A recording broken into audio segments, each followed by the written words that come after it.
નમસ્કાર, મારી મંજુલા સાલાણી ઓફિશિયલ ચેનલમાં આપ સૌનું હાર્દિક સ્વાગત છે. નમસ્કાર, આપની સાથે હું મંજુલા. દુનિયાની ઘણી એવી જગ્યાઓ છે કે જ્યાં ઘણાય બાળકો પોતાના માતા પિતાઓને વૃદ્ધાશ્રમમાં મૂકી આવે છે. માતા પિતાએ પોતાને પાલન પોષણ કર્યું, જે માતાએ પોતાને પોતાની ગોદમાં રાખીને જન્મ આપ્યો, તે માતા પિતાને હવે આપણે તરછોડી મેલી એવું તે કેમ ચાલતું છે?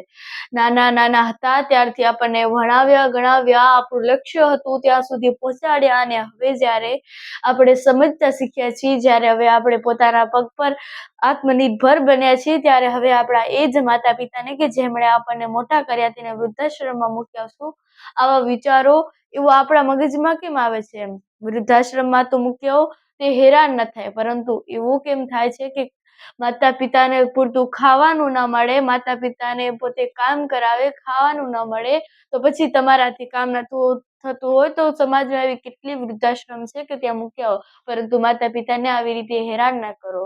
અત્યારે એક સુરતથી એવો વિડીયો આવ્યો કે જેમાં એક વ્યક્તિ હતા અને તેમના માતા હતા.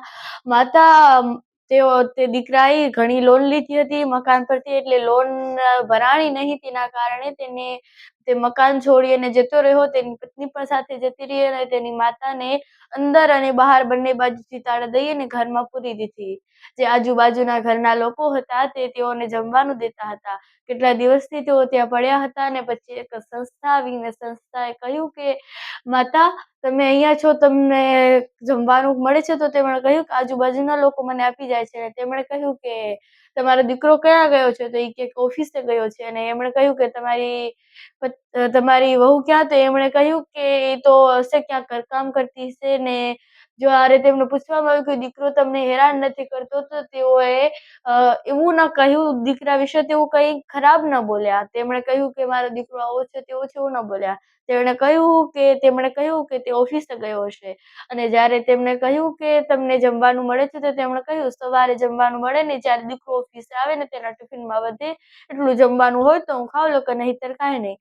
અને જ્યારે કીધું કે અહીંયા બધે ગંદકી પડી છે, તો એ કે કોણ સાફ કરે છે? તો તેમણે કહ્યું કે હું સાફ કરી નાખું, ને વહુને જ્યારે કરવું હોય ત્યારે કરે, નહીંતર તો કાંઈ નહીં.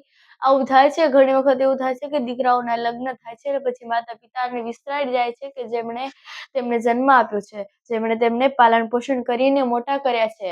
માતા પિતાઓને યાદ હશે કે કેવી રીતે તેમણે તેઓને મોટા કર્યા છે.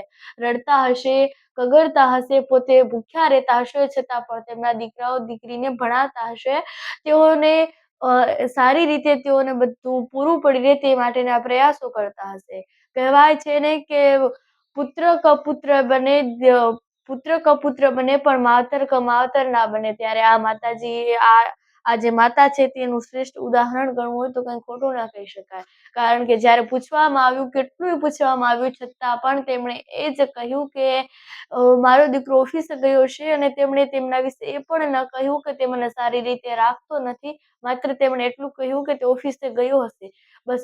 ના તેમના વહુ વિશે કાંઈ બોલ્યા, ના તેમના પુત્ર વિશે કાંઈ બોલ્યા. આ છે એક માતા કે જે હજુ પણ કંઈ બોલી નથી રહી, પોતાના પુત્રને હજુ પણ એક નાના બાળકની જેમ તેને લાગે છે કે તેની ભૂલ હશે, પરંતુ દીકરો તે ભૂલ કબૂલવા મંજૂર નથી. દીકરાને હજુ પણ એવું લાગી રહ્યું છે કે મારી માં, અને એને એની માં પ્રત્યે જરાય લાગણી નથી, જરાય ભાવના નથી. આવા દીકરાઓને હવે શું કરવા જોઈએ તે ખબર નથી. અને આવી ઘટનાઓ અત્યારે સમાજમાં ખૂબ વધતી જાય છે. કેટલાય માવતરો આવી જ રીતે દુઃખી થઈ રહ્યા છે.